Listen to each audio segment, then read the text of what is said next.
Je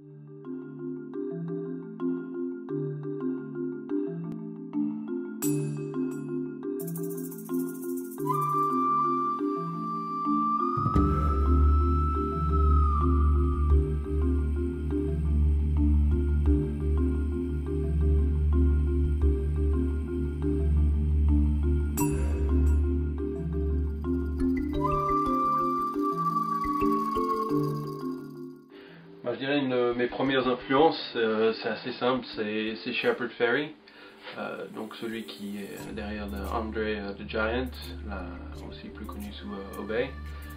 Par exemple ici, juste à côté de la table de sérigraphie, j'ai justement un de ses prints qu'il a fait il y a quelques années. Donc toujours une bonne source d'inspiration.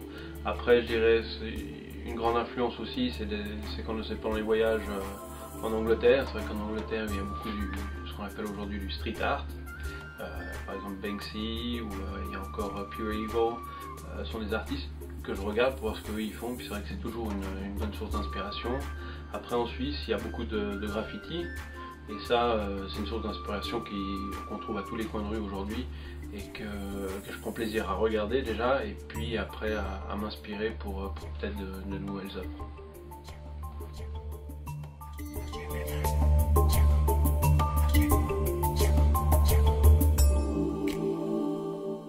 C'est vrai que c'est une bonne question. J'ai souvent essayé de travailler avec plusieurs couleurs, beaucoup de couleurs, mais c'est vrai que si on prend par exemple ici, un des travaux que j'ai fait dernièrement, en fait on remarque que je travaille vraiment seulement avec deux couleurs.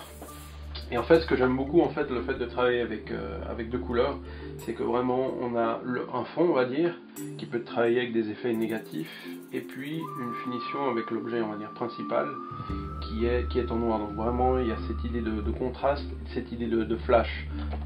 Des fois je m'inspire aussi c'est aussi un peu inspiré du tatouage japonais, où on aura souvent, on va dire, le fond en noir, et par exemple la carpe elle sera en couleur, et c'est à ce moment là il y a un contraste qui est assez énorme qui se fait, puis on voit bien l'objet.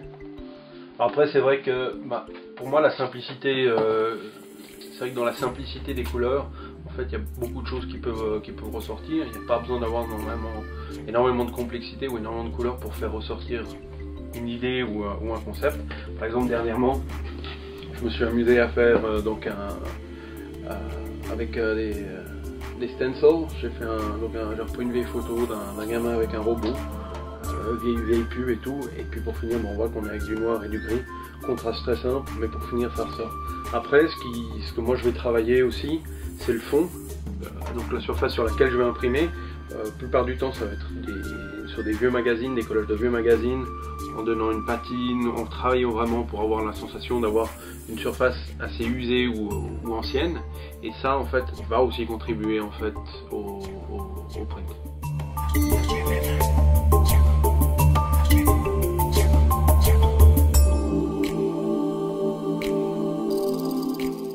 Alors en fait chaque sérigraphie que je fais en fait est simplement imprimée, on va dire, de manière unique, à une édition de 3 exemplaires sur ce que je fais, c'est donc des collages de vieux magazines que je retrouve soit dans des vides-greniers ou dans des marchés aux puces. En ce moment j'ai trouvé beaucoup de vieux magazines qui datent de 1900, et en fait il y a des gravures dessus. Alors j'essaie à chaque fois de faire ressortir un détail et de donner en fait une patine en fait qui donne cette patine un peu usagée, et en fait qui va aller se mélanger avec la sérigraphie au moment où on va imprimer, donc dans une semi-transparence, et donc ça va rajouter une dimension, on va dire, sur le design. Donc à ce niveau là, au niveau des possibilités, c'est vraiment infini. Après d'autres possibilités ou d'autres choses que je fais, par exemple je retravaille du bois, je prends du bois neuf, puis après je vais lui donner ce côté un peu usagé, lui donner des coups, refaire des peintures craquelées, un peu le poncer pour vraiment avoir des inégalités, et d'imprimer là-dessus. Vraiment pour essayer de donner une patine et de ne pas avoir simplement, on va dire, une sérigraphie sur une surface toute simple. Après, il est clair que chaque sérigraphie, après, moi je la tire sur du papier à 10 exemplaires. En fait, ça ne m'intéresse pas de vouloir faire 100 exemplaires en fait. Je préfère avoir peu d'exemplaires, et puis que les gens ont vraiment l'impression d'avoir, si les gens viennent à acheter ça, d'avoir quelque chose d'unique en fait. Et essayer toujours d'avoir un papier un petit peu dans les bancs, blanc peu jauni pour avoir cet effet en fait un peu ancien. Mais vrai que sur les dernières années, on voit qu'il y a ce mouvement, on va dire, ou un type d'art dominant qui est présent dans le monde, qu'on appelle le street art. C'est vrai qu'il a toujours été présent. Aujourd'hui, bon, on voit beaucoup d'artistes qui peuvent, on va dire, en vivre. Moi, ce qui m'intéresse plus dans le street art, je dirais, c'est l'aspect en fait d'avoir à disposition un tableau ou une œuvre d'art qui est visible et qui appartient pour finir en fait à tout le monde.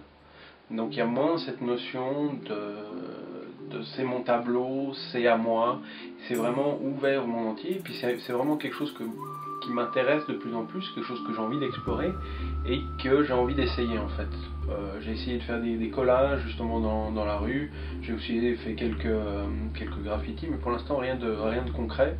C'est vrai que j'aimerais beaucoup faire, si ça se présente, faire une fresque en fait des sérigraphies que moi j'ai fait sur un mur, sur un bâtiment, et de pouvoir mettre ça, on va dire, aux yeux de tout le monde. Donc je pense que le message du street art aujourd'hui est vraiment un message soit de réveil, ou soit de prise de conscience un peu, et puis de permettre aux gens en fait de s'exprimer à travers l'art librement en fait, dans la rue.